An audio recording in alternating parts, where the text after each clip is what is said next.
আসসালামু আলাইকুম। আমার ছেলে অনেকদিন ধরে বলতেছে মানে চিংড়ি মাছের মালাইকারি খাইবে। তো এই যে দেখেন বেশ বড় সাইজের চিংড়ি মাছ নিছি। তো আজকে চিংড়ি মাছের মালাইকারি রান্না করবো। আশা করছি আজকে ভিডিওটি আপনার কাছে ভালো লাগবে। তো ভালো লাগলে আমার সম্পূর্ণ ভিডিওটি দেখে আমার পাশেই থাকবেন। এই চিংড়ি মাছগুলো সুন্দর করে কাটিয়ে নিতে হবে।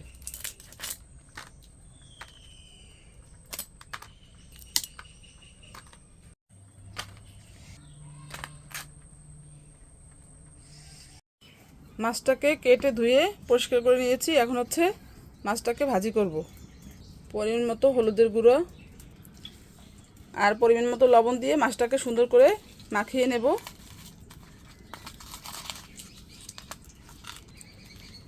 মাখানো হয়ে গেছে, এখন এটাকে ভাজি করতে হইবে। চুলায় একটা কড়াই বসাই দিছি। কড়াইতে পরিমাণ মতো তেল দিয়ে তেলটাকে ভালো করে গরম করে নিয়েছি। এখন হচ্ছে মাছগুলো আমি দিয়ে দিব।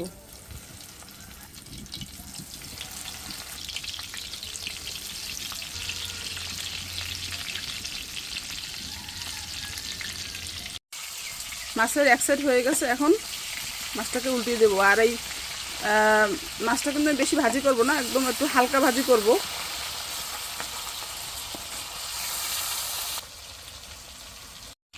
চিংড়ি মাছগুলো ভাজা হয়ে গেছে, এখন আমি এগুলোকে উঠিয়ে নিব।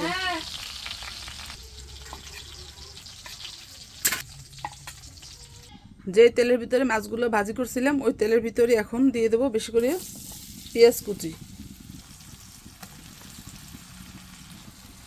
পেঁয়াজটাকে খুব সুন্দর করে ভেজে নিতে হবে।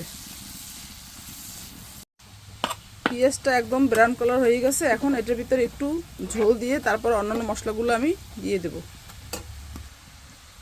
এই যে এটা হচ্ছে নারিকেলের দুধ, আর চিংড়ির মালাইকারির প্রধান উপাদান হচ্ছে এই নারিকেলের দুধ। নারিকেলের দুধ দিয়ে রান্না করলে চিংড়ি মাছটা অনেক মজা লাগে। তো এখন শুকনো যে মশলাগুলো আছে ওগুলো আমি দিয়ে দিব। পরিমাণ মতো মরিচের গুঁড়ো দিয়ে দিলাম, আর এখন দিতেছি হলুদের গুঁড়ো, সামান্য পরিমাণ আদা বাটা, 2টা এলাচি আর একটু দারুচিনি এখন দিয়ে দেব, পরিমাণ মতো লবণ। এখন মশলাটাকে খুব সুন্দর করে কষাতে হবে। অলরেডি মশলা থেকে কিন্তু খুব সুন্দর একটা ঘ্রাণ চলে আসছে এই নারিকেলের দুধটা দেওয়ার কারণে। আর নারিকেলের দুধ কিন্তু আমি আরও দিব যখন ঝোলটা দিব তখন। তো দেখেন মশলাটা কিন্তু খুব সুন্দর একদম শুকনো শুকনো হয়ে গেছে। এখন হচ্ছে আমি ঝোলটা দিয়ে দিব।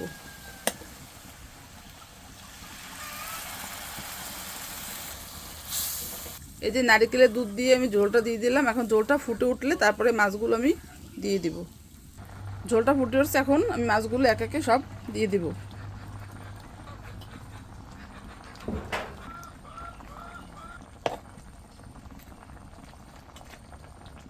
এখন কয়েকটা কাঁচামরিচ দিয়ে দেব, সামান্য পরিমাণ চিনি। চিংড়ি মাছের মালাইকারি রান্না করা হয়ে গেছে, এখন আমি এটাকে উঠাই নেব। এই যে মাছটা রান্না করা শেষ, এখন হচ্ছে বাটিতে বেড়ে নিয়েছি। আর দেখেন মাছের কালারটা কত সুন্দর আসছে, দেখতে কিন্তু অনেক লোভনীয় লাগতেছে। তো আশা করি খেতেও ভালো হবে। আব্দুল্লাহ, এই যে দেখো তোমার জন্য কি রান্না করছি। খাইতেছো আব্দুল্লাহ? খাই দেখো কেমন হয়েছে। বিসমিল্লাহ।